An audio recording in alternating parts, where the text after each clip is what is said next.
ahead and get started. Thank you very much for joining us this evening. I'd like to call the meeting, City Council regular meeting to order on Tuesday, February 16th, 2021. At this time, we'd like to invite Pastor Rusty Akers from Community of Hope Church to please come forward. He will give us our invocation. Rusty, if you push that little button on there so the green light shows, after which we will have the Pledge of Allegiance by Councilmember Bob Marsh. Please rise. Let's pray. Father God, we just thank you for just getting us here tonight, God. Father, we just want to pray for our world and our community, Father, for healing. God, we just ask that your Spirit guide us forward in this year, 2021. We just pray this in the name of the Father, the Son, and the Holy Spirit. Amen. Amen. Pledge allegiance to the flag of the United States of America, the republic for which it stands,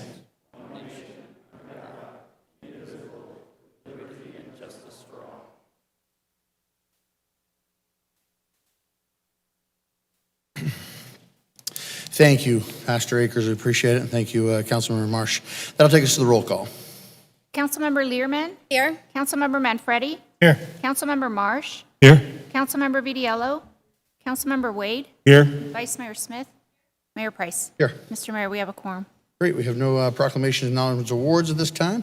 That'll report from take us to item 4, which is the report from the mayor and council members. So, council, anything you'd like to share at this time? We'll go to Councilmember Marsh first. I had another busy 2 weeks.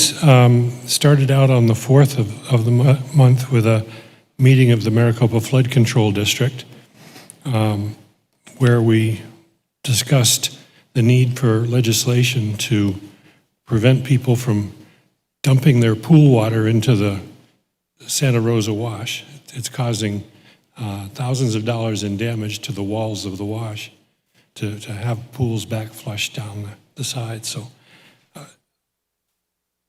City Hall is working on legislation for that. Had a meeting of the Age-Friendly Committee on the 8th. Also on the 8th, Planning and Zoning. On the 9th, I attended a state-level meeting regarding maximizing your business's PPP loan benefits. On the 11th, Center for Future of Arizona held a meeting. And on the 11th also, I got appointed to the Pinal County Water Augmentation Authority. That's the board that's responsible for finding all possible future sources of water for our county. On the 16th, today I met with Adam Sachs, the new leader of the Maricopa Economic Development Authority. Over the past 2 weeks, I've received a large number of emails from constituents on the city's marijuana legislation that's on the docket tonight. And it was pretty evenly balanced, pro and con. I was also able to find a full slate of great people to fill seats on the city's boards, commissions, and committees. Starting on March 3rd, I'll be attending a series of broadband workshops put on by the Arizona Commerce Authority. Broadband is essential for our city's economic growth and to our positioning of the city as a great place to work from home. Well, that'll be an exciting set of workshops, and I'll be reporting back to the mayor and council on that. Thank you. Thank you, Councilmember Marsh. Appreciate it. This time, anyone else? No. Councilmember Wade. Thank you, Mr. Mayor. Good evening, everyone. It's good to see you here in the house tonight. The first thing I want to do is to recognize and thank some guys that really did a great service for me and for my community here this week. And that's MPD. Some of you may have read about the shooting, the drive-by shooting that occurred in the Glenwild subdivision. It happened right across the street from where I live. I've been living in that house for 14 years and never heard any gunplay or anything in that time, but it was very devastating. It was devastating to the members of the community. I reached out to the chief, and he reached out to members of his command staff, and they came to a neighborhood watch program that we had out there that evening. They were asked questions. They presented themselves in the manner that we all expect and that we always deal with. Very professional, very empathetic about what's taking place, and determined not to let that happen again if we can avoid it. So I just want to thank you personally, Chief, Al, personally for coming out and being there that evening. It really meant a lot to me, and it meant a lot to the community as well. Thank you, Councilmember. I'm not finished yet. Thank you. As far as Black History Month activities are concerned, because of the pandemic, it's been slow and minimal because of what we do. When we do things, we gather in large groups, and unfortunately, we can't do that. But there are a couple of things that are taking place. On February 20th, you may have seen the sign out at Copper Sky for the concert that's going to happen on that day, live music. All social distancing will be enforced, and it's going to be a live band, several live bands that come out, so come on out, have a good time. On the 26th, we'll be having a movie in the park. The name of the movie is Lean On Me. If you've ever seen that film before, heard about the film, it's a great film, great family film. So that's what we're going to be showing on that day on Friday. Starts at 6:45 is the start time. And then on the 27th, we'll have a mini poetry slam because the major poetry slam happens in here. So we'll have a mini poetry slam over at Honeycut Coffee. And it's called Honeycut Coffee and Bar now, I guess, because they do have alcoholic beverages, but I don't think that we'll be having alcoholic beverages on that day. And that is what we're going to be having for Black History Month. We'll be looking forward to next year, hopefully when we can do Martin Luther King again and some of the other larger activities. But thank you very much for attending. Please come on out. If you want any additional information, just give me a call, and I can share that information with you. Thank you very much, Mr. Mayor. Appreciate that. Appreciate it. Okay, and then last but not least, I'll just fill you in on a few things. I sat on Arizona League Executive Committee here last week, as I often do, and acted as the treasurer here, a job I already held a few years ago. But anyways, it was a great opportunity to talk with all of the different things that the Arizona League is doing on our behalf at the Arizona Legislature to try and protect the cities and towns and even the counties from the legislature that tends to get a little bit involved in our business. And so we do our best to give pushback and keep things separate if possible as we strive to protect state shared revenues and local control, as that's an important thing for the taxpayers. So anyways, I had the opportunity to do that, and then I also spent some time down at the legislature virtually. It's the way they're doing it this year. And so I testified in two different committees. I testified in appropriations and also the Transportation Committee on the 347 bill that is being run by Representative Brett Roberts. And this is an allocation for $35 million. Due to many of your emails and your participation, we certainly were able to clear those hurdles. It went through rules today, it sailed through, and now it's on its way to, actually went through caucus as well, and it's on its way to the floor. It might go to the box next, or it might go across to the Senate.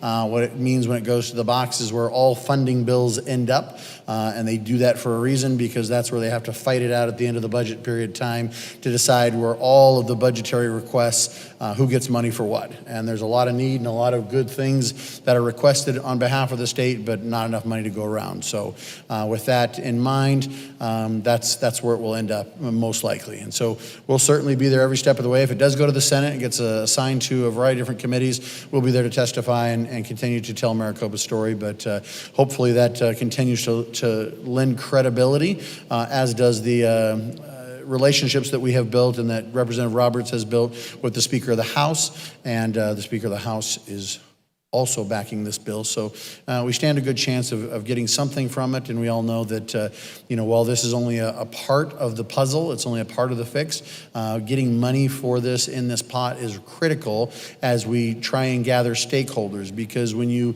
go to the feds and you say, hey, I need $50 million from you, in some form of a Tiger grant, they're now called Build grants or INFA grants, then what they like to see is there a pathway to funding? And so if you can show funding already in a pot that's designated and set aside for this, it leads and lends you to being able to land that grant over all the other asks that come in from across the country. So this is the master plan. We've done it before. We hope to continue to do it again. And so far, the state legislature has been very on board to see what that looks like. Again, when budget season comes down, the horse trading begins and things get kind of wacky. So we'll certainly keep doing our part, but hopefully we'll end up with 35 million or some set of millions that we can put towards this project. And so that's the goal. And then pretty much last but not least, I had the opportunity to be, it's really odd. I've been doing this job for a few years now, and in the course of 2 weeks ago, I got 2 separate calls from people that I have known through municipal and county government who are now teaching master's classes in municipal government at NAU and ASU. And both of them asked me if I would guest lecture for their class on municipal government and what mayors do and what the city of Maricopa is doing, and if we would take questions on that. And those 2 meetings were back to back. And just randomly out of the blue, it was just kind of crazy. But what a phenomenal experience. Had the opportunity to basically tell so many of the younger generation about municipal government and who we are and what we do and how we're trying so many cool things. I was surprised that actually many of them had heard of and even been to the city of Maricopa. And it was funny because they had their impressions, and after our discussion, I got feedback from the teachers afterwards that said, suddenly these folks are ready to move out of Glendale and Peoria and all these other places and look for a place to move to Maricopa because they love what we're doing here and they're excited about how much is going on. So that was a fun experience. And again, just wanted to convey that based on the fact that it was an awesome opportunity to represent Maricopa and just share with people that are very involved in the workforce in a variety of different ways at law firms or in other political spheres that Maricopa is a player and we're an up-and-coming city and they're definitely paying attention to it. So that was a really exciting time. So thank you very much. That'll conclude the report from the mayor and council this time. That'll take us to the item number 5, which is a report from the city manager. Nothing from City Manager Horst at this time. That'll take us to the call to the public. Go ahead and open the call to the public at this time. I have 3 speaker cards, 2 of which are on an agenda item specific. Bill, do you want to speak specifically to the item at the time we get to it, or do you want to do call to the public? Okay, well, I'll let you in just a second here. And then Ed Michael, Ed, do you want to speak on the item at the time the item arrives, or do you want to speak now at call to the public? Okay, so I'll call you both up in just a moment. First on the list here, I have Elizabeth Howe, so please come forward, Elizabeth. And then just remember, we have a 3-minute time limit here for everybody, so we keep everybody fair. And if we don't answer questions, it's simply because it's not agendized, but we certainly want to get you answers. So take it away, Elizabeth. Okay, thank you, Mayor Price, Vice Mayor, City Manager. I'm here today to remind everybody about the Shred-a-thon that is sponsored by the city, sponsored by Copper Sky, by the Age Friendly Committee and AARP, which will take place on Saturday, February 27th from 10 to 2. Last City Council meeting, I talked more about the Shred-a-thon. Tonight, I'd like to speak more to the canned food drive. This is an opportunity for everyone in the city to participate and provide the needed food and things that other citizens of the city might need. I've been down to the food bank on the days that they distribute the food, and the cars line up quite a ways down the street. So I know that there's a big need in the city, and I would just like to encourage everyone, if you have anything, even if it's just a can of beans, bring it over. The event goes till 2 o'clock.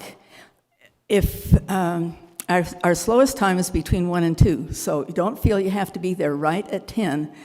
There's usually a lineup of cars at 9:30 or 10 o'clock, but come a little bit later and we'll get you right through.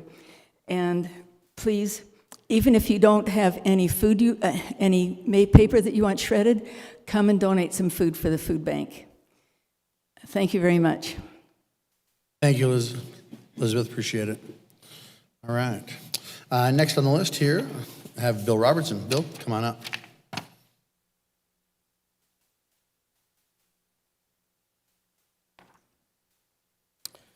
Thank you, Mayor Price, Vice Mayor, Council, City Attorney, and City Manager Horst. I'm not here to judge the morality of cannabis use or support or oppose dispensaries in Maricopa. I'm here to state my concern about the process you have chosen to move this ordinance forward at emergency speed to accomplish what looks like a council agreed upon ideology that judges the morality and dangers of cannabis rather than judging the general will of the citizens of Maricopa prior to voting and immediately implementing this ordinance that is set to happen here tonight. City code requires that emergency ordinances explicitly state the specific reason for such declaration of emergency.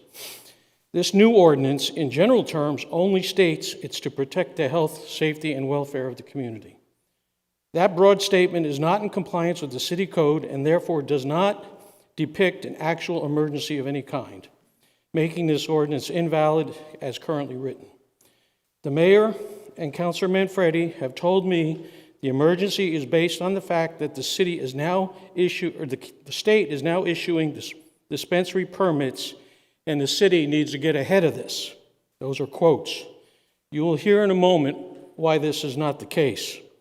In normal times, proposed ordinances get more thorough due process and time for citizens to digest, understand, research, ask questions about the proposed ordinance. In this case, the declaration of emergency gives a fast track to the vote and immediate implementation with very, very little citizen feedback. It almost looks like a purposeful, by design process to limit community feedback and get ahead of what is perceived as a controversial ordinance. The last 2 days, you have seen more community discussion on social media, and frankly, for the first time, many people learned about this ordinance, but have little time to impact the vote before tonight. Mayor, Council, City Manager, City Attorney, there is no emergency. I called the Arizona Department of Health Services dispensary permitting office today and asked how many new business cannabis dispensary permits are available in Pinal County. Do any of you know the answer? Let me tell you, 0, none, nada, zilch are available in Pinal County or the city of Maricopa. There is no emergency. The only new dispensary permits are going out to medicinal facilities that want a dual license for recreational also. There are none of those available in the city of Maricopa because we don't have a medicinal dispensary. The only permits available, I'll finish up here. Yes, please finish. Okay. While this is, skip that part. I'll just close real quickly. Therefore, I ask you to repeal the emergency clause of this ordinance and postpone the vote for 30 days to allow the community to digest, understand, research, and ask questions to form an informed opinion, and most importantly, participate in this local legislative process, which they cannot, except for tonight. In the eyes of the community, it seems like that you want to get this passed before we noticed. Now, go do the right thing, engage and seek the general will of the community, and include your community in the process. In this process by voting the will of your community as you believe it. It's hard to determine the will of the community when you got a few noisy wheels. I get that. Thank you, and I do appreciate all that you do. Thanks, Bill. Appreciate it. That'll take us to Ed Michael. Ed, come on up.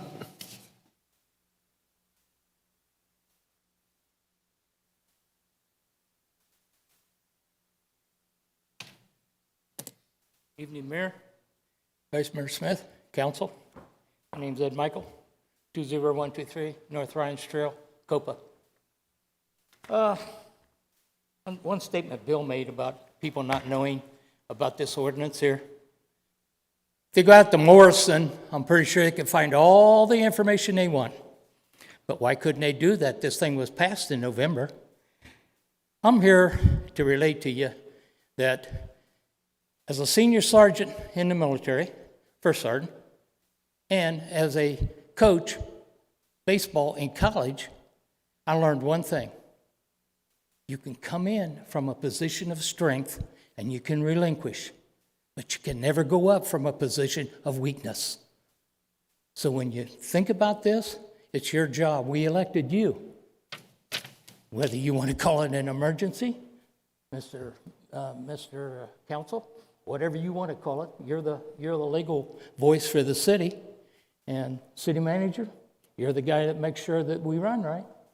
Do what you got to do, okay? But just remember, I had to go out and research this on my own because it wasn't out there. And I don't know what your ordinance is going to say. I would like to see that so that I can debate you on the language. I can't debate if I don't know what the language is. I might as well go in the bathroom and get the information off the partitions, right? So give me a copy of the ordinance so I can debate you. So I'm an old sergeant. I'm not going to mess around. I'm going to tell you straight up where the bear is, okay? So give me a copy of the ordinance, please. Thank you. Thanks, Ed. All right, that's all the speaker cards I have at this time. I'd like to invite up anyone from the general public who'd like to approach the podium. You may do so.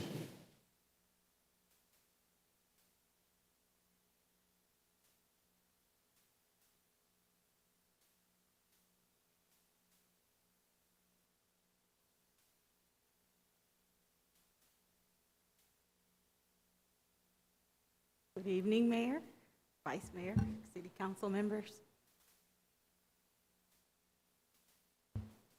Pull that down towards you, Rachel. Is that better? Much better. I want to first thank you guys. Happy New Year, happy holidays. It's been a while. But I want to thank you guys for what you're doing. And I am a resident of Tortosa subdivision, and we've been having some issues that I'd like to bring to the attention of council and ask if there is a way maybe to, I'm not sure, increase patrol. I've been walking in the neighborhood lately. We have a lot of new builds, and what I've noticed is that we have a lot of youth who are, they seem to be actively engaged in activities. And as I was walking around our park, the main one with the new lake, I noticed a weird smell. And it's funny that this item is on the agenda tonight, but it's becoming where there's a congregation of some individuals, and they're participating in activities that can lead to issues. And so when I walked back around, because I wasn't sure of the smell initially, and I walked back around and I noticed, yeah, it was that, and then who it was. And then I also noticed that there are the little quads and the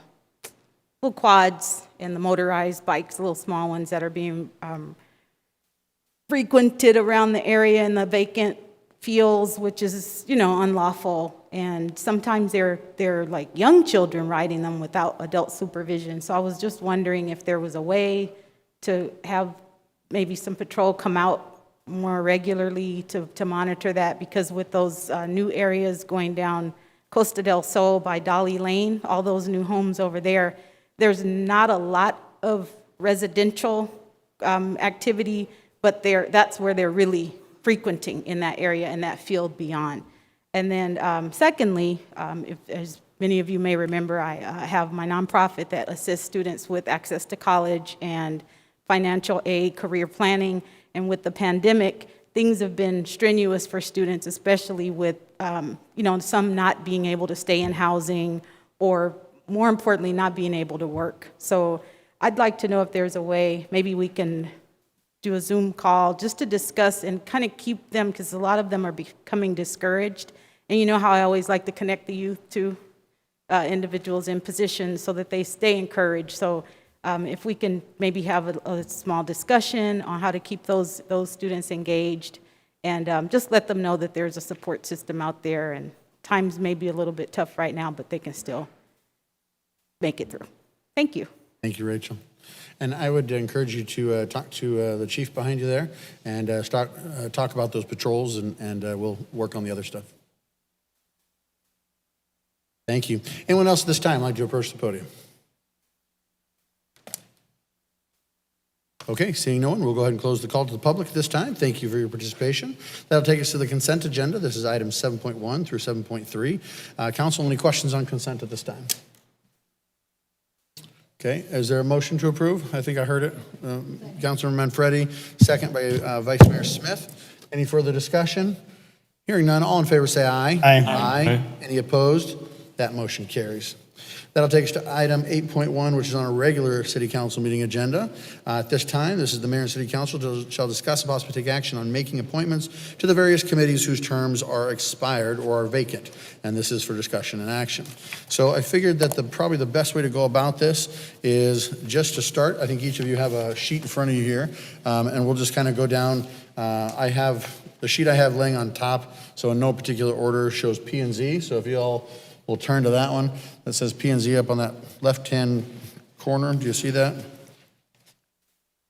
Oh, sorry. You have I have an older sheet. I guess I'll go off the new one here. So sorry, my apologies. All right, I'll go off the one that Vanessa gave us today. So we'll start with age-friendly. Age-friendly here, and we'll start down at this end of the dais and move this way. So, Amber, would you please go first with who you would like to appoint to age-friendly, please? Elizabeth Howell. Elizabeth Howell.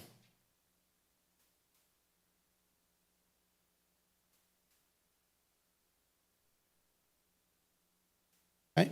Councilman Vidiello, is yours staying the same? Okay, so stay the same. Councilman Wade, is yours staying the same? Yes. Okay. That takes it to me. Mine is Joan Kosher, and that is staying the same. Vice Mayor Smith?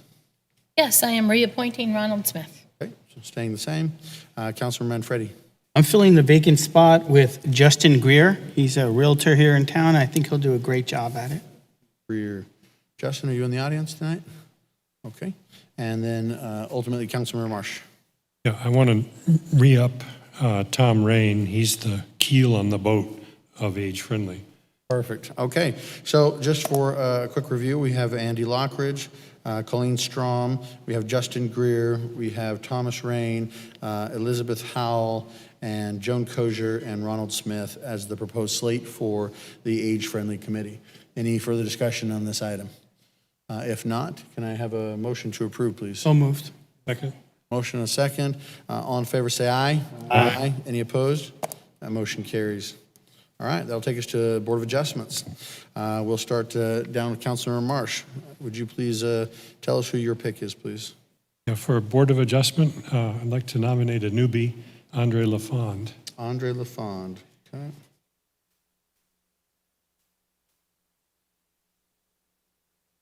Got it. Let's see, Councilmember Manfredi. You're good? Yeah, I don't have anybody to change. Okay, you're just keeping the same person? Okay. Yeah, I thought we don't change them unless, of course, we remove somebody. Right, but some people have said that they wanted to change it out, so I was just making sure that everybody's just staying on. So if you're good, just say you're good. All right, Councilmember Smith. Yes, I'm going to appoint a newbie also, Christopher McHenry, and I'm not sure if he was able to join us tonight. I've talked to him on the phone, but I haven't seen him in person. Okay, he's going to be a great addition. He has some wonderful experience and has worked on a Board of Adjustment for the town of Camp Verde, so I think he'll be a great addition. Christopher McHenry. Christopher McHenry, thank you. I'm going to go ahead and reappoint Christopher Shoemaker as I appointed him right at the end of my last term, so he's only been on there for a few months. Let's see, Councilmember Wade, are you keeping the same as well? I am, yes, sir. Okay. Let's see, Councilmember Vidiello, the same as well. And then on to Ms. Learman. Gary Miller. Gary Miller.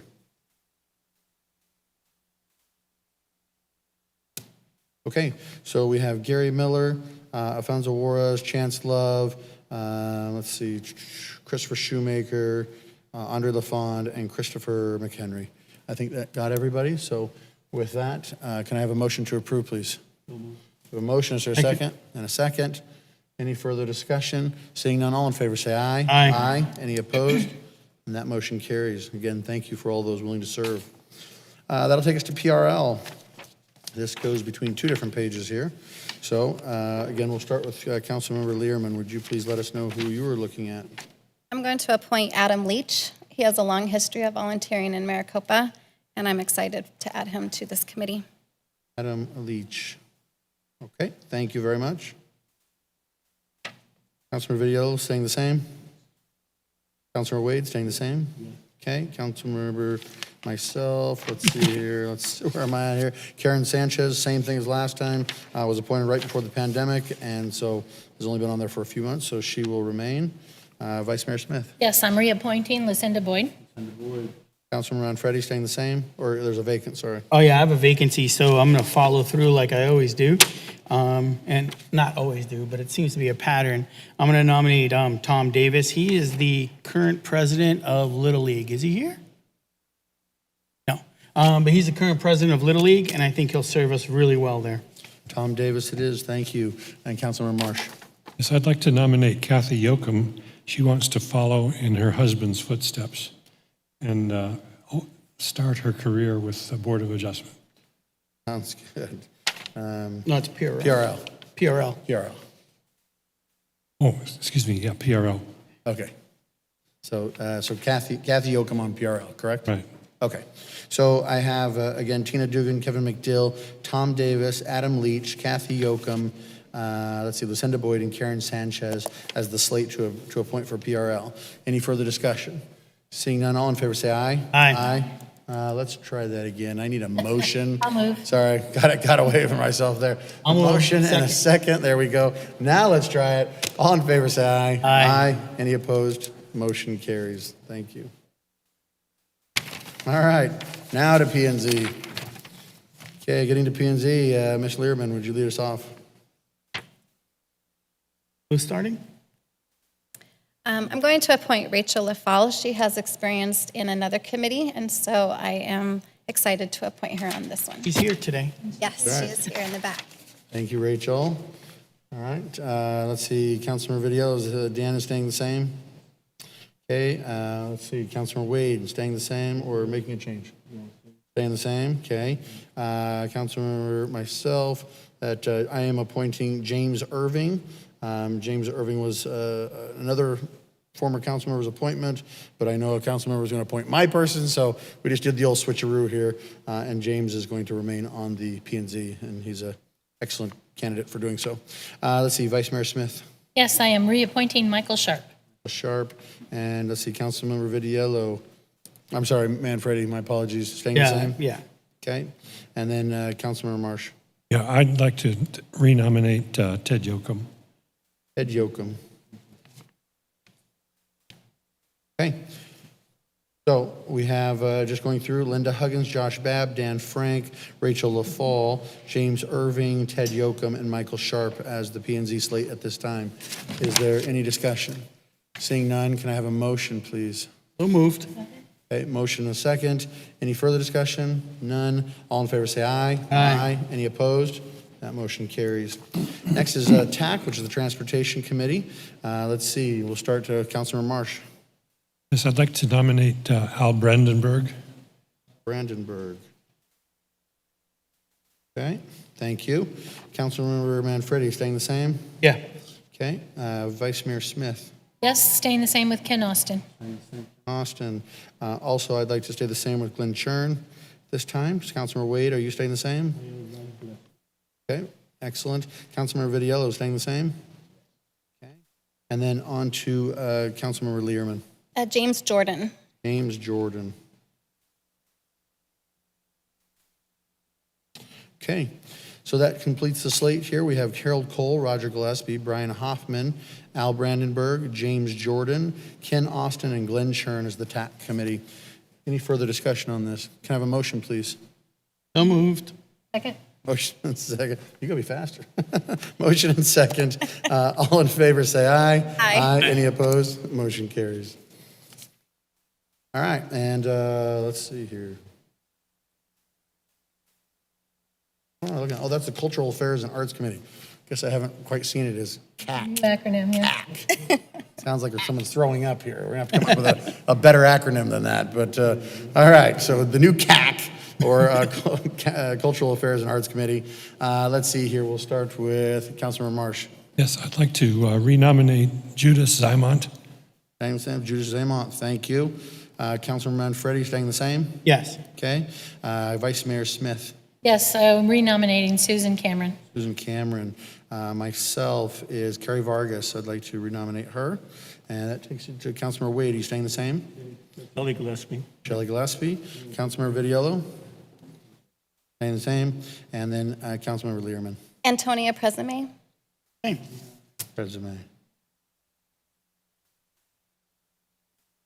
Okay.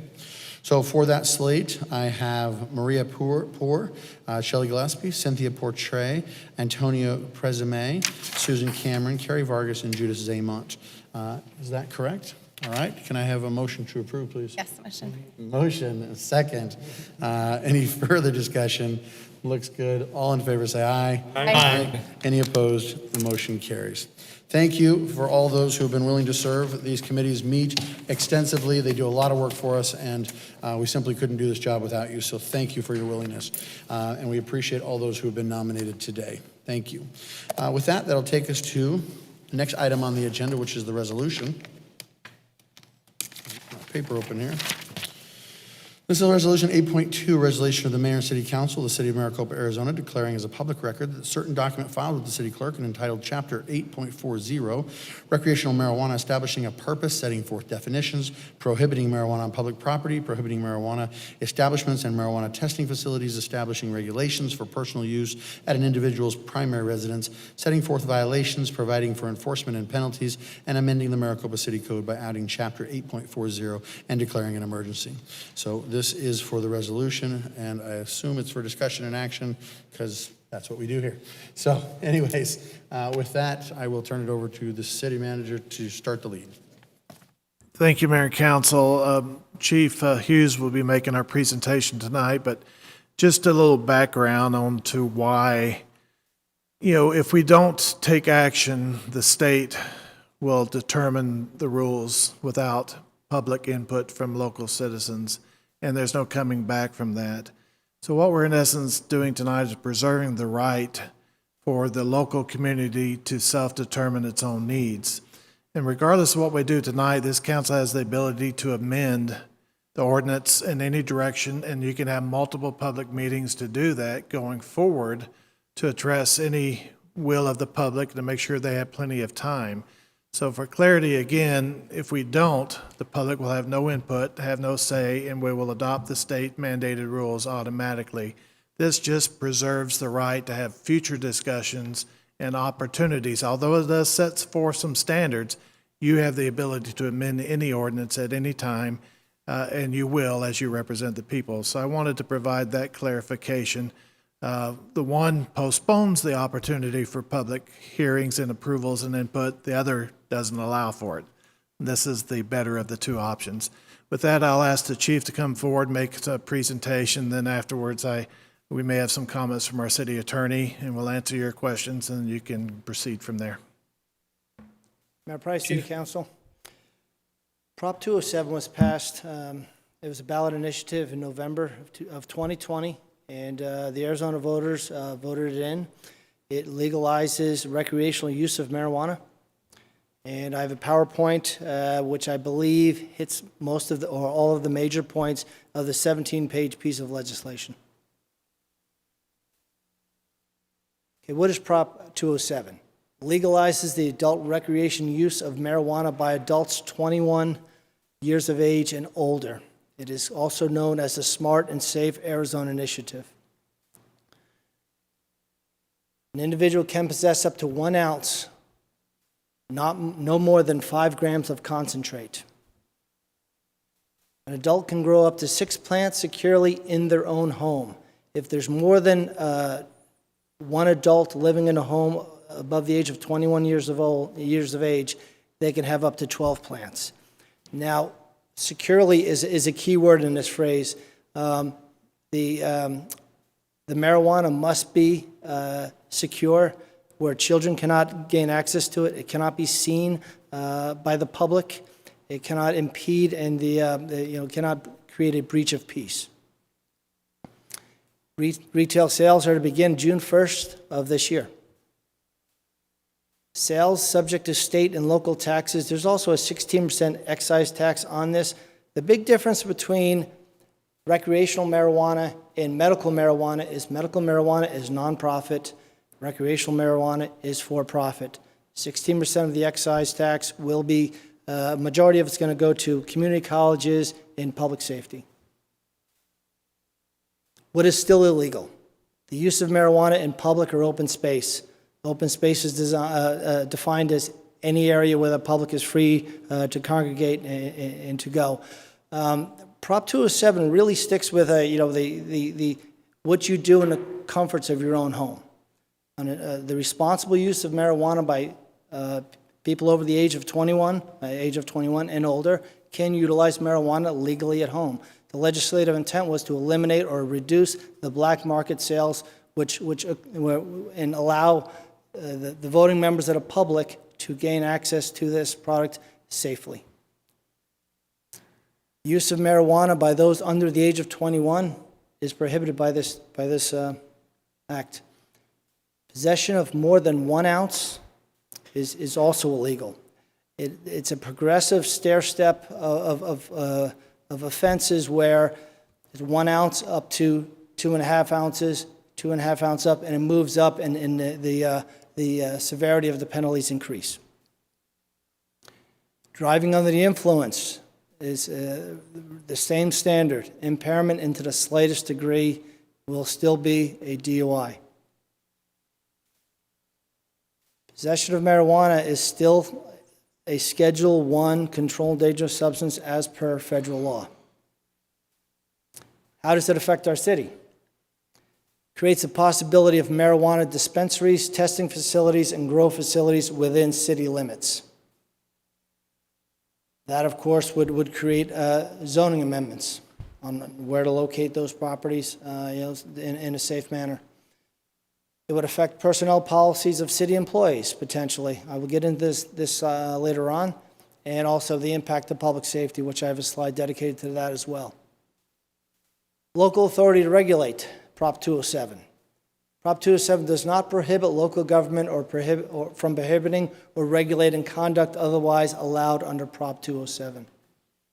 A locality may enact the following: reasonable zoning regulations to limit the use of land to specific areas. Limit the number of marijuana establishments or marijuana testing facilities, or both. Can prohibit marijuana establishments or marijuana testing facilities, or both. Can regulate time, place, and manner of marijuana establishments and testing facilities. Can reasonably restrict signage of same. Can prohibit or restrict delivery of marijuana. Cannot create more restrictive rules that apply to nonprofit medical marijuana dispensaries. Dispensaries and testing facilities. Prop 207 allows a process through DHS for the expedited application process of existing dispensaries to dispense adult use marijuana. This is kind of the early rollout for transitioning medical marijuana facilities to have a dual license to also operate retail sales. My research, the expectation is that all medical facilities will also become retail facilities of marijuana. Maricopa does not currently have any medical dispensaries. Testing facilities licensed by DHS to test and analyze the potency of marijuana. Dual licenses, as I mentioned before, an entity that holds both a nonprofit medical marijuana dispensary registration and a marijuana establishment license.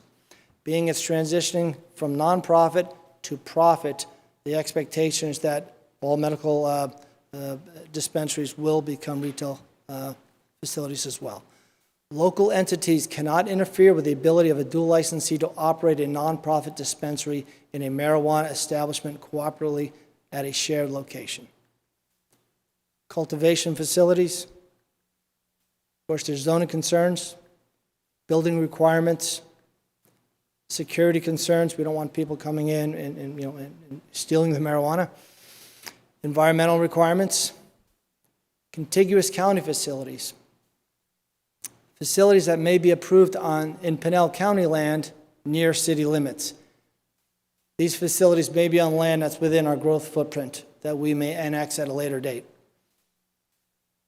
Personnel concerns. Arizona still maintains a drug-free workplace.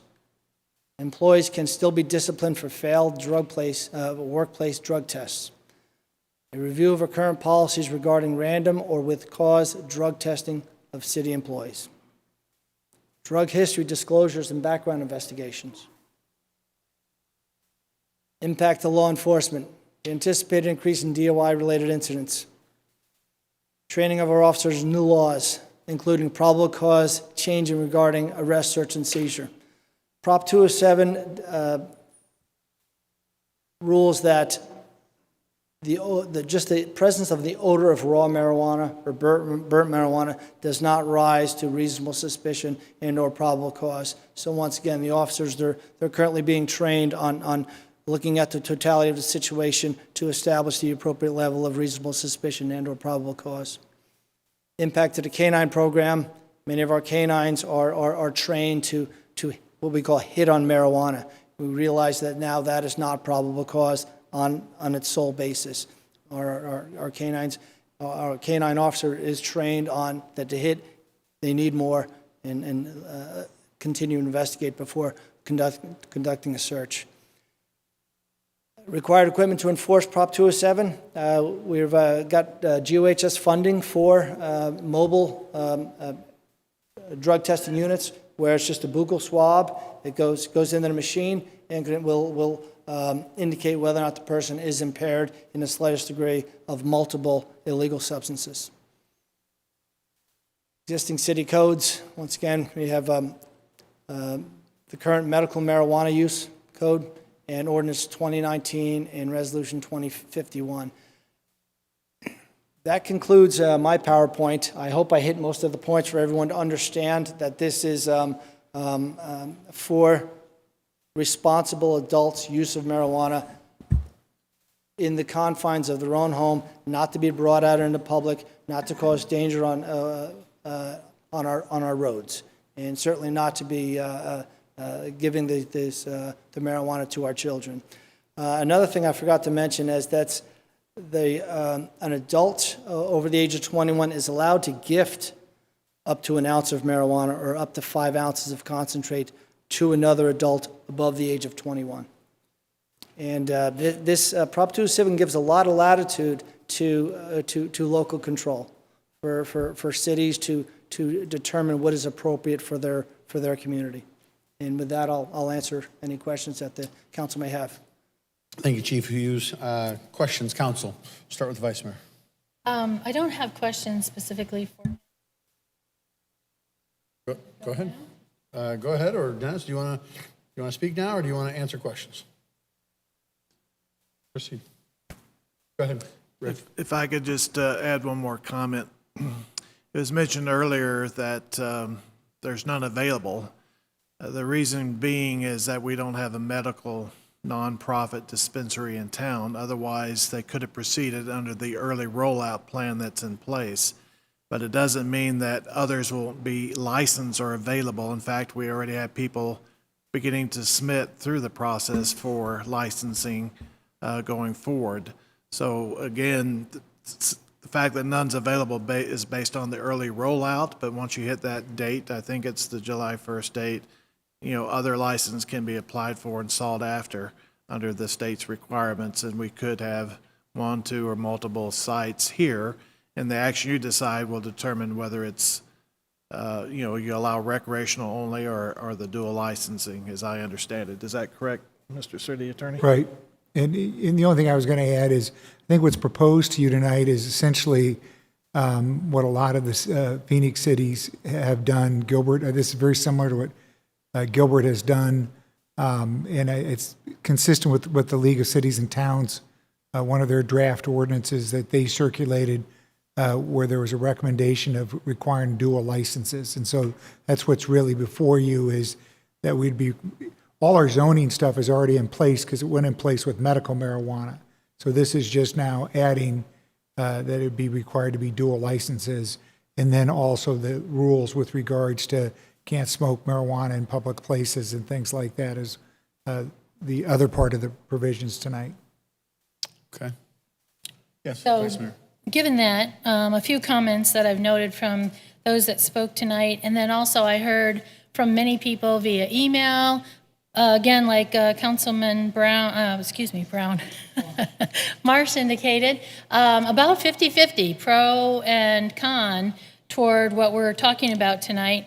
But I first wanted to talk about Ed Michaels. Thank you for coming and speaking. I really appreciate it. One thing I wanted you to know is that it is available online. The first time I get to see it is the first time the public gets to see it, and you can get to it through the attachments that are associated with the agenda item that's posted. So I wanted you to know that so that you can reach that. Mr. Robinson, I certainly appreciate you. You always have really good feedback in the community. This time around, I'm going to have to disagree with you, and hopefully we can agree to disagree, and hopefully I'll make some comments that at least explain to you why I'm disagreeing with your perspective on it. I really want to reiterate something that our legal person spoke to, and a lot of what I've read in terms of council making up their mind before tonight even came. As I indicated, the first time I saw this agenda item was the first time that the public had access to it. I've not spoken in mass to city council. There's no way that they know how I'm going to vote tonight. And until I read through all the information, did my own research, I wasn't sure myself how I was going to vote tonight. So I want to make that clear because there was an overwhelming feeling that the council had already made their decision. They already knew how they were going to head in this, and that is just not true. The first time we've seen it is the first time you've seen it as a public, and it's just really our city manager and our staff looking out for us, I feel, in regards to, hey, we better jump on this. And I totally agree with that because of the fact that I have had to live with state regulations that I had no control over that regulate my city in ways that I may disagree with in many instances, and I don't want them to take over local control for this. So I think it's really important to look at this seriously tonight and for the public to understand what it affords us in time in reviewing all the aspects. Another issue that I read online was that it's state approved, the voters voted for it, it's clear, it's in law, but there are so many aspects that you have to consider, and you could accept some in your city, you could deny some in your city. You can adjust here and there, and it's just really prudent to start out with doing a lot of research, having some work sessions, listening to the public. I love that, Mr. Robinson. I want to listen to the public and hear what they have to say on many discussion points related to this topic. It is not a, hey, it was approved by 207 and away we go. There are so many things that we want to consider in terms of what's happening in our city. And so what I did is a little research myself because I've had people say, well, what are those things? I don't understand. It's a bill that passed. It's things like a couple simple things, signs and advertising. What kind of signs and advertising is acceptable to you in your city for cannabis? I think that's important to talk about. It's hours of operation. What hours do you see this type of a store operating? That's important to know. Where it's located. And I asked a friend of mine that lives out in Tortosa who said it's an open and shut case, 207 passed. I'm like, great, they want to open a grow facility right next door to you where you live. Is that okay? Whoa, wait a minute. So we have to talk about stuff like that. Security, record keeping. One important aspect, odor control. I read a lot of information on where you grow. See, 207 is not just about buying, it's also about growing. And grow facilities. And do you know the odor that comes with grow facilities? And so where do you want those located? Do you even want those located in your city? So are you approving the ability to purchase when you say, yes, I want the ability to buy? Or are you approving all of 207, which is a plethora of different things? There is a lot to consider. And I came across a simple example talking with someone today. And it's a simple example that proves how little things matter depending on where you live and what gets approved. So we have an ordinance on chickens. You may not know that, but we have an ordinance on chickens. And if you live next door to somebody who has chickens, you might be happy that we have an ordinance on chickens because they can smell. And so the ordinance basically says there's 5 allowed per lot, no roosters, think of the noise if you live next door to someone who has a rooster, and their housing has to be 10 feet away from your next door's property. Now, those are important things if you live next door to it. So now put that on the realm of marijuana and all the elements that were approved with 207. And I think it's highly important to have all of these conversations, look at all of the elements. And I think that what we're looking at tonight and approving what we have tonight gives us the time to do that. Another element was potency, strains. I didn't know until I started doing research that you can control potency. You can control strains that have side effects that you don't want for the people and residents in your community. I mean, these are some serious things to be looking at. I don't think you want to just open a door for a business to come in and just sell anything or a grow facility.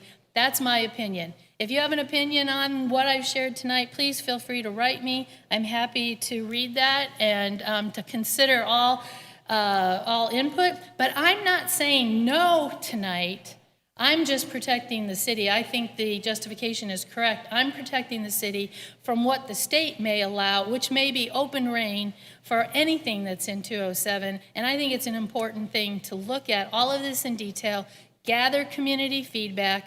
I mean, I don't want that odor next to my house, so I don't know if you do or you don't, but it's not a pleasant odor. My husband and I were in Vegas, and oh my gosh, everywhere we walked, you had that odor. And I'm like, oh, Lord have mercy. We really have to seriously look at this in the city of Maricopa because it's not pleasant.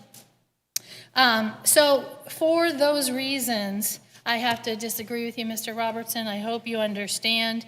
One thing I do want to offer, there is a conference because of all the states that have approved marijuana.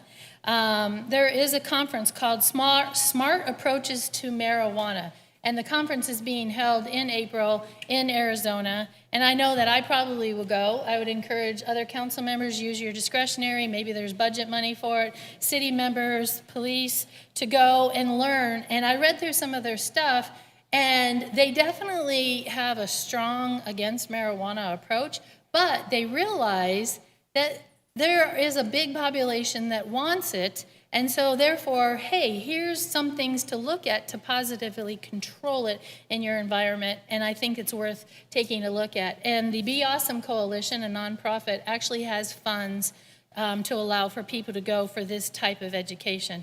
So if you want more information, I can share that with you, but I plan on going to that, and I hope we have a lot of great open conversations about all of the elements. Thank you very much. Thank you, Vice Mayor. Anyone else this time like to speak? Yes, Councilmember Wade. Thank you. I just actually have just one question, and that was when you were talking about background checks may be a factor for people in the workplace. Was there any indication as to how far back someone would look? Say a person was applying for a job, and 5 years ago or 10 years ago he got stopped and his friend had marijuana, so he's attached to it. Does it have any discussion whatsoever about severity or length of time, what have you? Mayor Price, Councilman Wade, that's a very good question. I know with the Arizona peace officer standards is, it used to be if an applicant had tried marijuana more than 20 times, it was considered to be more than experimentation for his life, during his lifetime. I know Arizona Post is now currently revising their standards specifically to address marijuana. Now, I would assume that they would probably go on a case-by-case basis, and they'd eliminate that hard line of 20 times. If you disclose that, you cannot be a peace officer in the state of Arizona. So as far as city personnel, the rules, that would probably be a question better suited for a city manager or council. Thank you very much. And Mr. Robinson, thank you very much for sending a letter to me as well, writing out. I have to agree with Vice Mayor. We have had no conversations about this subject at all. I emphatically did not speak about it earlier today when we came together. So, no, we didn't connive or cajole or try to encourage each other to go a different way or my way or their way. We just had no discussions about the issue until right now.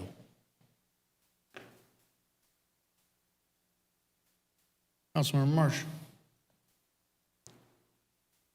Given that every precinct in the city of Maricopa voted in favor of Prop 207, I think we're moving into a new era.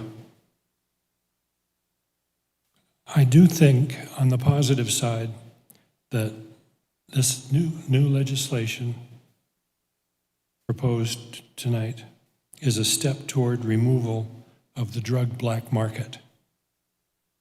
And I've witnessed drug transfers in my subdivision over the past 10 years. And I've also witnessed a task force from the police department taking down a drug house across the street from my home. On the safety side, if you're going to do marijuana, I think that it's better to have a regulated market than a black market from a chemical safety angle. Keep hearing stories about people doing drugs that get laced with fentanyl and other pollutants that can kill. I think this improved quality control of a regulated market is important. So I'll be voting yes tonight. Thank you. Thank you, Bum. Let's see. Councilmember Bierman, please. I just want to thank those who did email me and share their opinion with me. And I, too, had about half and half. And I also reserved my decision until today because I wanted to consider all of the feedback that I was given. So I just wanted to thank those who reached out and shared their opinion with me. Thank you, Councilmember. Councilmember Vitiello. So, Bob, your comment about the black market, over the course of the last 3 to 4 years, the black market has actually tripled in many states because there is the underage factor. There's also prices go up 36 to 46%. So the black market doesn't go away. Chief, I don't know if you could elaborate on that, but I've done some research on past other states that have done this research, and they have actually tripled. The black market has actually tripled in those. The other thing I'm also concerned about is public safety. You know, we have enough things going on in our state or country that we have to worry about. Now we have to worry about people driving around smoking marijuana. Now, alcohol is a bad thing, and I constantly hear people say, well, you should outlaw alcohol. Well, alcohol's legal, now marijuana is. So let's just legalize everything, why don't we? So that way we just keep adding bad on top of bad. So I think we need to really take a stance, and I'm 100% stance for no. So I would like to hear from the chief on the public safety side and what you guys have to worry about and the financial burden that will come along with this. Well, my biggest concern, as your police chief, is the DOI and having unsafe roadways. Of course, this law focuses on the adult responsible user. They're not going to sap police resources if they're doing it within the confines of their own home. They're not disturbing anything. It's when they bring it out into public that is a concern. Okay, thanks. Would you like to speak or not? Great presentation. Thanks, everybody, for your presentation today. Thanks, Ed. Thanks, Bill. You both, I talk to weekly, I think, on different topics and different subjects, and I trust both of your opinions, and it's kind of funny, they're different opinions today. And that's what I'm sitting at, is I have over here and over here, right? I hate the idea of a dispensary in the city of Maricopa. Detest it, actually. I don't want it, but that's my personal opinion, which means nothing, right? I voted no on Prop 207. It passed, right? I lost. So one of my questions for Chief is, you mentioned that there's going to be increased costs, right? And you said DUIs, increased costs for that, training, right? And what else was it? There was a slide. There's some additional equipment. Additional equipment. So my question on that one is, regardless of whether we have a dispensary or we don't, those costs are going to be there because people are going to buy their weed or marijuana in Chandler, Gilbert, Casa Grande. They're going to smoke it here. They're going to get the DUIs here. We're going to still have to have the training here. We'll still have to fix the canines, not literally fix the canines, but, make sure that they're not hitting on marijuana. And we're still going to have to buy the equipment. So regardless whether we have a dispensary or not, right? Mayor Price, Councilman Manfredi, you are correct. Our costs will go up. We've received a tentative approval from the Governor's Office of Highway Safety, some of about $99,000 in grant funding for this equipment. So really, I would anticipate for the first year or two it would be relatively budget neutral. After those years, though, the different trainings, different DUI task force that we'll have to put in, it'll come out of pocket. So we'll have to budget for that. I am, as I said, not a marijuana proponent at all. I look at it as, something that would be a detriment to the community, a detriment to the state. I believe it will bring us things that we don't want.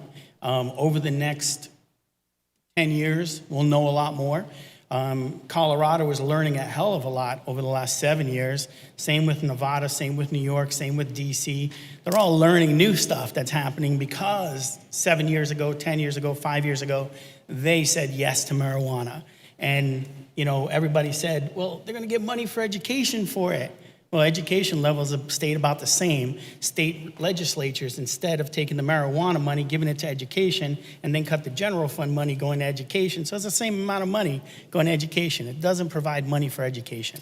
It provides money for a lot of other stuff, I guess. So education fund spending doesn't go up. Just the pots change. That's all. Huh? Costs more than police. Yeah, and then you got, of course, it costs more than police. So a lot of stuff happens when you approve marijuana in your state. So, no, right? Yes, I want this in place. I don't want to see marijuana dispensaries happen. And then there's me, the capitalist, who believes that if a business wants to come to Maricopa, they should be able to come to Maricopa. So when somebody says, why'd you let another pizzeria come? Well, because they wanted to. They're a business. They want it to come, and they want it open. Why another nail shop? Why another XXX? Another tire shop? Yeah, because they have land, and they want to build a tire shop, and they believe they'll make money at it. And we don't regulate them and say no. Now, obviously, it's totally different when you talk about the ramifications of it, but there's a fight happening in my head is whether we'd say no to dispensaries, whether we allow dispensaries and then regulate them very hard. Or open season. So a question I have is, if a dispensary was planning to come to Maricopa, and there's none available, but if there's a medical dispensary, one used to be in Hidden Valley, and they moved up to Phoenix after they hit their 3-year period in the same location, because that was part of the medical dispensary stuff. Once you hit 3 years, you can go wherever you want in the state, really. So it was pretty cool. They stayed in Pinal County for a little bit, then they ran off and they went to Phoenix, and they opened, I think it was Phoenix, it might have been Mesa. Glendale. Glendale? So they moved to Glendale, right? And there was no fight for that. I mean, they could do it. They have the medical license. So if we don't have this in place, can someone with a medical license say, hey, look at that, and just come right in? We don't have anything in place. They can come in and then apply for the other license to have dual at that point. So the reason for the emergency, which I've explained a few times today to hundreds of people, because I'm a sucker, and when I say that is, I answer questions on social media. So anyway, I've had this discussion with hundreds of people today, whether it's by email, social media, text messaging, private messaging, stopping by my office, a lot of things.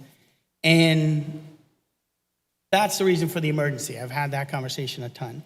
So you have to be sure that we do something that protects the city, right? But also you have to worry about the fact that, I don't even know, what did it pass, 70-30 or something in the state? It was big. I mean, big. So the people of Maricopa want to smoke weed. I don't know.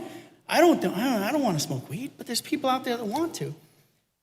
So man, this is not an easy vote as people think it is. It's not a vote where you can make up your mind weeks or months or a year ago. Because a year ago, I would say no dispensaries. A month ago, no. A week ago, no. Today, earlier today, no. But then you got to keep thinking about the fact that we are a capitalist country. We are a country where the American dream lives, and whether that's selling marijuana or selling pizza, what are you going to do? You can't just restrict people because they chose marijuana, because it's legal. So, yeah, conundrum wrapped in a riddle. It's craziness. But yeah, it's going to be a fun vote, and I can't wait to hear what this guy has to say. Go ahead. All right. Go ahead. Councilmember Wade. Sorry, we keep suggesting that there's this information there's a lot of the cities that are dealing with different issues and what have you. Did you come prepared with any tangible statistics, how 47% of the crime rate in Colorado has increased since the use of marijuana? So many marijuana-inspired shootings and deaths have occurred, or accidents have occurred because someone's under the influence of marijuana. I'm not suggesting that I'm either yes or no at this particular point, but that's what I keep hearing is so many bad things have happened as a result of marijuana being legalized in different states and different cities, but is that accurate? Mayor Price, Councilman Wade, in my research, being it's such a polarizing topic, there is strong arguments both ways, so I could not say that I found what I considered accurate statistics on what happens with crime rate in those cities. Although I did find some increases in DUI-related accidents and deaths in Colorado and some of the other legalized states. Yeah, I actually, Intermixed with marijuana and alcohol, or all just DUI period, just across the board? Yeah, just where impaired, they separated out where you could tell. Councilman Wade, just impaired drivers. All right, thank you. Henry, it's pretty. I had a link, and I'll send it to you. It's a study done by our Colorado Department of Health and Human Services in 2020 that looks back at the past 7 years and looks at marijuana use in adults, marijuana use in kids, DUIs. It does a lot of that stuff, and it goes up. Even in adults, when legalized marijuana happened, it went from 17% of people in Colorado admitted to using marijuana all the way up to, I think, 22% today that they say now they use marijuana. So while being legalized, it does increase usage. It does increase, of course, if there's increased usage, there's increased DUIs and all of it. But you have to look at it. It's legal. Well, that's my question. Does it in fact increase DUI? So yeah. That's the question I have. Yes, I'm sure that there's been an increase in usage because people now feel free to do so. But has it necessarily had the adverse effects that the people screaming from the rafters are saying, oh my God, it's going to do this, it's going to do that? And I was actually very happy to have been on planning and zoning when medical marijuana was being considered in dispensaries here, yeah. and in fact voted against having dispensaries in it. So I don't have any problem with that. I just want to make sure that the information is accurate and not just... Yeah, I'll give you that link. It's a pretty good link, and it comes right from Department of Health and Human Services of Colorado. One of the weirdest parts of that study was homelessness. It was quite surprising. Homelessness skyrocketed in Colorado. It doesn't say that people smoked marijuana as it has across the nation, quite frankly. But people from across the nation moved to Colorado because it was easy access to marijuana. It was legal. So it was kind of crazy that they had an increase of homelessness. And then property values skyrocketed, believe it or not, because a lot of people were there wanting houses now, and people that lived in Colorado wound up homeless because they lost their apartment. It's crazy. But it's a really good study. It's like 150 pages. Yeah, I like to. I'll send it to you. City Manager Horst, you had something. Just for clarification, tonight's ordinance does not prohibit dispensaries coming into the city. It just says that they have to be dual licensed and that both the nonprofit or medical and recreational will have to be treated with the same rules. I would suggest too, though, that tire stores and any of these others do have zoning requirements. They are restricted to where they can be, how tall they can be, what they do with their tires, keeping the garage doors open. So there's rules pertaining to almost any free enterprise that comes into town. So if someone wants to come forward with a license and they have a dual, this will allow them to go forward today. However, keep in mind what this action tonight does is it leaves the door open for future conversations to amend that ordinance, to change it as you see fit based on what you hear from the public. Without this ordinance tonight, you limit yourself to the state setting the rules, and you do not have the right, for self-governance at the local level. Right. See, and that's a really important distinction. A really important distinction. So I wanted to touch on this for just a bit because I think the problem that headlines, introduce us to is they're meant to incite, they're meant to click on, and that's fine. That's the job. But they don't always tell the whole story. And what we're trying to convey tonight is, even amongst our weaknesses of being able to explain, is really, let's understand how this really works in its entirety. And what we're trying to say here is that what we do tonight is not the end-all be-all. However, it sets in motion something that if we do nothing, then somebody else gets to dictate to the city of Maricopa how you will live your lives. And that is exactly against local control. That's the whole reason for it to be in the Arizona Constitution, that matters of local control should fall to the local municipalities or ordinances, because it's you all who know what's best for where you live. Right? And we represent you because you've put us here to do so. And so we're trying to have that conversation. But because sometimes you're boxed into, a rock and a hard place, you have to make decisions faster than you want to, right? We hate being surprised. We hate not knowing and having more time to make decisions. But we have asked for this to be brought before us in two fashions. Right? One to deal with the issues at hand, and one to go back and deal with the nuances. Because one of the things that I have resisted, most of you know, I post a lot on social media. I answer questions like crazy on social media. To this issue, I have been very silent, and yet I did answer a few things, but I left it completely open under the auspice and understanding that this was going to be an agendized item. So I did not convey where I stood in any way, shape, or form, because I didn't have all the information. In fact, to this day, I continue to say I don't have all the information, because all those things that Vice Mayor Smith outlaid, we haven't discussed yet. How can we say that this is a permanent ordinance without having that discussion? That is completely wrong. Yet at the same time, to let another entity, because it was voter propositioned, to dictate to us the way it's going to be, even though it passed, that's also incorrect, especially considering the voter proposition did probably the most important thing that a voter proposition could do, and that is leave it open to interpretation by the municipalities and the local control. And that's what we're exercising here tonight. You see, so often propositions in the state of Arizona, I don't know if you know this, but the state of Arizona was the very first state in the union that put voter-initiated propositions into its constitution. And it was very progressive to do so, because otherwise it had to go through the legislature. And in doing so, that gives the people the power to bring up things like this. Here's the problem, is that often it's initiating a certain issue, but it never takes into consideration the unintended consequences or the other problems that it can create. So you might solve one issue, but you create 50 more. And here's the problem. In Arizona, because it's enshrined in our Constitution, we don't have the power, our legislature does not have the power to go and fix what is wrong. The court may strike it down, but the court cannot even rewrite it. That has to be rewritten and revoted on by the people. And so it's one of the things I always say, it's really bad to budget from the ballot box, right? And so at least in this particular try, while this did pass and it did make it, authorized in the state of Arizona, it's still a controlled substance by the feds, I have some friends that I do business with, and they happen to own a dispensary. And in the process, I talk to them all the time, and they're very pro all of this because it's where their profit comes from. And yet they talk to me all the time about how difficult it is to bank, because banks are both state and federally regulated. Well, guess what? You can't take money in a federal bank from an illicit substance. So it's really problematic. So here comes the problem.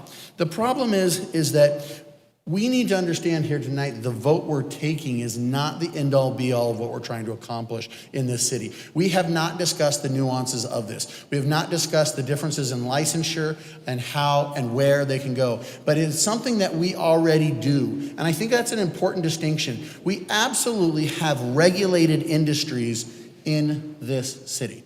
We do it already.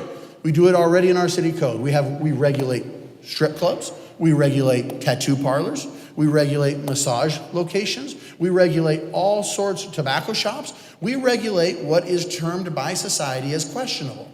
And so I think that it's only sufficient and important that we take the proposition that was granted to us and give it its due process so that we can listen to the voters and that we can look at the nuances and we can identify and establish where these locations should go. Because frankly, I don't think many people want them in their neighborhoods, right? Nobody wants to see a neighborhood of 3,000 homes suddenly turn into a grower operation of 3,000 homes, right? That's not what people want. So there needs to be this discussion. But in order to do that, we have to take this action tonight to initiate the emergency clause so that we will have that opportunity in the near future, especially as these things continue to approach us. And I think it's really important that we have already done this. We did it with massage parlors. We did it with tattoo parlors that exist here in the city today. But we regulated them and we prohibited them in just certain areas. And when they applied and came through the Planning and Zoning Commission, we went back and we established and reviewed and discussed as a body how to alter that code. But if we do not do this now, then state law, voter-initiated proposition will wipe us out and we will no longer have that control. That is not an option in my book tonight. It's not. Because that is not what I am, just like Bill said, I'm not here to argue for or against marijuana, okay? I'm not here to argue for or against the fact that it passed. What I am here to argue is the legal nuances of this mean that the city must act now in order to protect the local control and the protection of the citizens, that we can truly have the discussions that are warranted and merited in order to find the very best solutions to this problem, okay, or to this issue, no matter what side of the aisle or side of the issue you fall on. And so what I see is that we are going down the path we've been down many times before, but it doesn't happen very often. And so often, council members come into something that's already been dictated by a previous council many, many years ago, and it's just established, and we all just accept it. So it doesn't happen very often that we have this opportunity to place it into the code for the first time. And that's exactly what we're doing here tonight, is we are absolutely taking this and saying, yes, we're taking it to this maximum, but we can always downscale it, we can always shift it, we can always deal with these different questions, we can decide where the zoning should be, that can go into the next general plan, which you all vote on, okay? These are all things that we can do if we take this action now.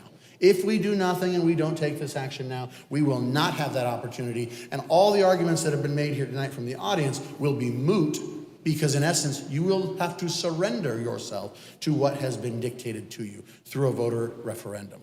And that is, again, why I think that it's important tonight that we look at this and say, this is not final.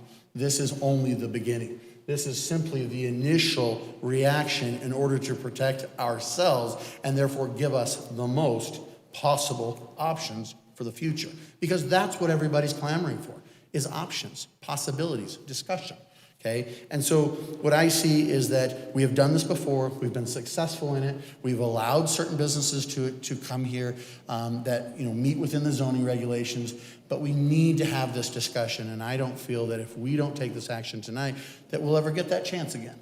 And then this vote literally is, are you for it or against it? And that's not the vote we're really having tonight. It's not whether you're for or against it. It's whether this should be into our code so that we can have further discussions at subsequent times in perpetuity. Because if we take this action now, we're grandfathered in. You only get one chance at that. And that's where we are. So I propose and suggest that we look at this in a whole new light. And that we look at this from the standpoint of protecting our citizens, protecting those who want to see medical marijuana locations here, protecting those that do not want to see medical marijuana locations here, okay, or recreational. How do you do both? Well, you do both by establishing this ordinance tonight. And when they come through, which they will, as has been already mentioned by the city manager, we can continue to have these discussions. And I have asked at the future planning retreat that we have this discussion, that we bring it forth, that we talk about these things, because I don't feel comfortable at this point saying what we can do and what we can't do. What is the difference between the recreational and the medical? We don't know yet. We haven't had that thorough conversation yet. And so, again, while I have enough information to be dangerous, I think it's on the safe side tonight to play it to where we establish our position, get grandfathered in, and then come back and deal with this as it deserves, with time, with input, with public participation, and with legal understanding of all the consequences that we both create and or deny based on what we decide to do with each step of the process. And I want to hearken back to something that you and I once talked about long before you were on council. And we had once had a council meeting deciding whether it was best for the city of Maricopa or a third party to run Copper Sky. And Nancy and I met one Saturday and we talked about all these things. And it was really interesting because the council was called, it was long before this building existed, and we went to the MUSD administration building. And I remember that we had one of those ripped 3D pages that had the sticky backing, and we'd write down what we wanted. And what we did is, as a council, we went through and we labeled each thing that was important to the citizens as they had contacted us. And we wrote that down and we stuck it up on the wall. And pretty soon we had the entire wall covered in all the things that were important to the council. And what it did was it made it very clear that as we argued and discussed each point of the process, it made it very clear that this is what was best for us, because we took the time to go through it. And so that's what I think that we can accomplish tonight by making this vote in favor of a resolution to enact emergency clause to protect the city of Maricopa and its local control for decision-making processes and participation by our public in the most pure form we can. But we have to take action now. And so those are my comments and where I stand on it. So any further discussion on this? Councilmember Marsh, do you have something? I'd like to propose that we approve Resolution 2105. Did you make a motion? I apologize. I thought you were proposing a question. Seconded. Okay, we have a motion and a second. And I'm sorry, did you second that first? Okay, Yes. do you mind if I give it, I didn't hear that. So Councilmember Wade seconded it. I have a motion and a second. Is there further discussion on the item? If not, let's move to a roll call, please. Councilmember Manfredi? No. Councilmember Wade? Yes. Vice Mayor Smith? Councilmember Vitiello? Councilmember Learman? Yes. Councilmember Marsh? Yes. Mayor Price? Yes. Motion passes. Great, thank you. That takes us through the next item, which is the ordinance of the same. Forgive me, I have to read this by law. So ordinance 21-02, an ordinance of the mayor and the city council of the city of Maricopa, Arizona, adopting chapter 8.40 recreational marijuana by reference to amend the Maricopa City Code by adding chapter 8.40 relating to the regulation of recreational marijuana, establishing a purpose, setting forth definitions, prohibiting marijuana on a public property, prohibiting marijuana establishments and marijuana testing facilities, establishing regulations for personal use at an individual's primary residence, setting forth violations, providing enforcement and penalties, and declaring an emergency. Again, this is the ordinance and for discussion and action. Is there any further discussion that needs to be held on this item? It is just the continuation of the last one. So with that, let's move. Yes. I have one question. Yes, by all means. And I apologize for not having brought this question forward in our initiative. I'd like to have an understanding of what regulations for personal use in an individual's primary residence means.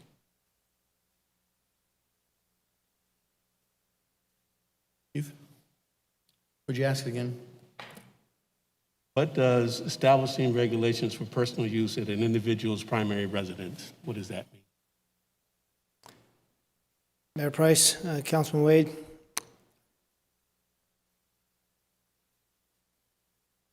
Trying to put this in the best words. I mean, really, Prop 207 allows the legally responsible use within a home, so I think it's almost redundant language. I mean, we're not prohibiting the use, personal use in someone's home. It's just when they bring it out into the public or share it with people under the age of 21. Well, and the proposition. But you show up at the scene, or your units, one of your units show up on the scene, and they have to determine that it was proper use in the primary residence. What is their guideline to do so? It doesn't refer to primary residence. It refers to a private property wherein it's yours, or if the private property allows it, just like anyone else. It really doesn't restrict that. It sets forth the restrictions: no public space, no public property. Oh, this one says establish regulations. Well, but that's the title. If you read the content of the full ordinance, it spells it out pretty clearly, but it does not prohibit the use of personal use in a private property, whether it's your property or someone else's property, if you have guests over and, But it does, according to the law, as I understand it, and according to this resolution, which mirrors the law, it talks about what is allowed in a primary residence, which is a certain amount of plants that can or cannot be transported, Right. cannot be moved, but can be grown. And I think it's no more than 6 that can be grown by an individual.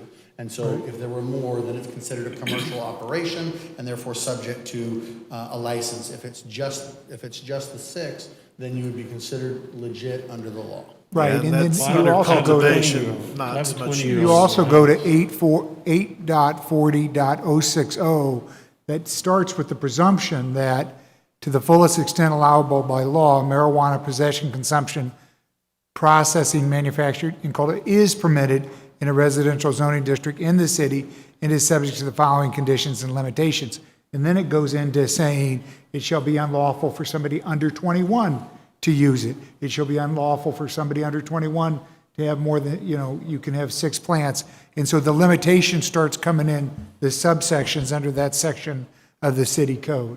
And then it also talks about if you're going to grow plants in your house, it must be in a secure location.